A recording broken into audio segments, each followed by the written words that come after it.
আসসালামু আলাইকুম সুপ্রিয় দর্শক সবাই কেমন আছেন? চলে আসলাম আজকের খুবই গুরুত্বপূর্ণ আরও একটি আবহাওয়ার আপডেট নিয়ে।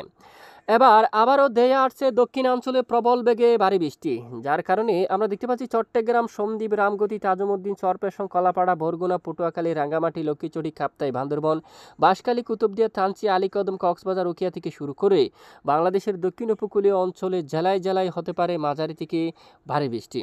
আগামী 24 থেকে 48 ঘন্টার আবহাওয়া কেমন থাকবে?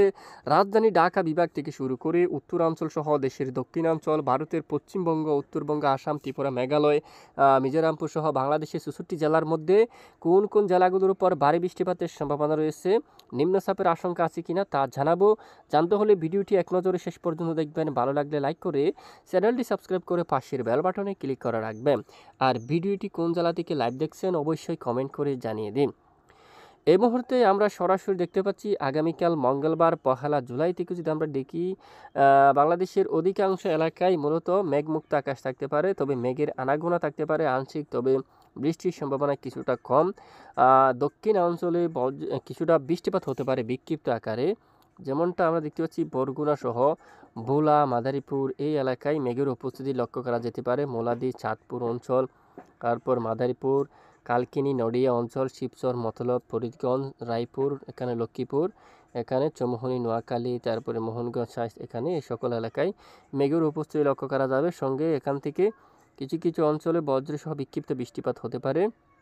রাজধানী ঢাকা দুপুর পর থেকে বিকেল নাগাদ ঢাকা, রাজশাহী, যশোর, চট্টগ্রাম, কক্সবাজার, তারপর এখানে বরিশাল সহ অনেক এলাকায় আকাশ প্রায় মেঘাচ্ছন্ন হতে পারে। সঙ্গে বজ্রসহ বিক্ষিপ্ত আকারে বৃষ্টিপাত হওয়ার সম্ভাবনা থাকবে। আর এদিকে এখানে দেখুন বলরামপুর, পুরুলিয়া, রঘুনাথপুর, তারপর এখানে দেখুন বোকারো অঞ্চল, কুজুরাচি সকল এলাকায় দেখুন এখানেও বিক্ষিপ্ত বৃষ্টিপাতের সম্ভাবনা থাকবে। সারেঙ্গা, চন্দ্রকোনা, খড়গপুর, তারপর এখানে দেখুন বলদা, এখানে আশেপাশে অঞ্চল জুড়েও বিক্ষিপ্ত আকারে হালকা মাঝারি বর্ষার বৃষ্টিপাত শুরু হওয়ার সম্ভাবনা থাকবে আগামীকাল।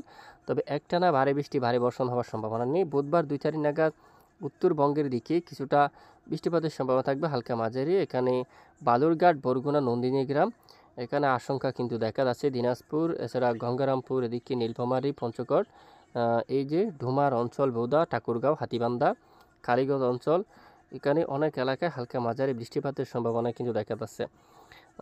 এরপরে যদি আমরা দেখি দেশের দক্ষিণ অঞ্চলে আগামী বৃহস্পতিবার 3 তারিখ মায়ানমারের এদিকে বৃষ্টিপাতের সম্ভাবনা খুবই বেশি দেখা যাচ্ছে, একেবারে ভারী বৃষ্টিপাতের সম্ভাবনা দেখা যাচ্ছে। এবং সাগরের দিকেও কিন্তু ভারী বৃষ্টিপাতের সম্ভাবনা দেখা যাচ্ছে। তখন কিন্তু এদিকেও বৃষ্টিপাত শুরু হওয়ার সম্ভাবনা থাকবে এক নজরে। রাউরকেল্লার দিকে, তারপর এখানে ছাইবাসা, এখানে নোয়ামন্দি, তারপর এখানে বাদাম পাহাড় এই এলাকায়, তারপর এখানে এই যে বারিংপুর এই এলাকার দিকে, তারপর এখানে জামশেদপুর, এখানে কিন্তু এই যে মাঝারি থেকে ভারী বৃষ্টিপাত হবে। বাংলাদেশের একেবারে দক্ষিণ উপকূলীয় অঞ্চলে বৃষ্টিপাতের সম্ভাবনা থাকবে চট্টগ্রাম বিভাগের উপর আগামী 5 তারিখের মধ্যে। উপকূলীয় অনেক এলাকায় হালকা থেকে মাঝারি ধরনের বৃষ্টিপাত শুরু হওয়ার সম্ভাবনা থাকবে। এখানে ভোলা, তারপর এখানে দেখুন রামগতি, তজুমুদ্দিন, নোয়াখালী, ফেনী, মিরসরাই, এদিকে সন্দ্বীপ, চরপেশন, পটুয়াখালী, ঝালকাঠি, বাকেরগঞ্জ, বরিশাল, বরগুনা সহ আশেপাশের বেশিরভাগ এলাকায় নতুন করে মাঝারি থেকে ভারী বৃষ্টিপাত শুরু হওয়ার সম্ভাবনা রয়েছে।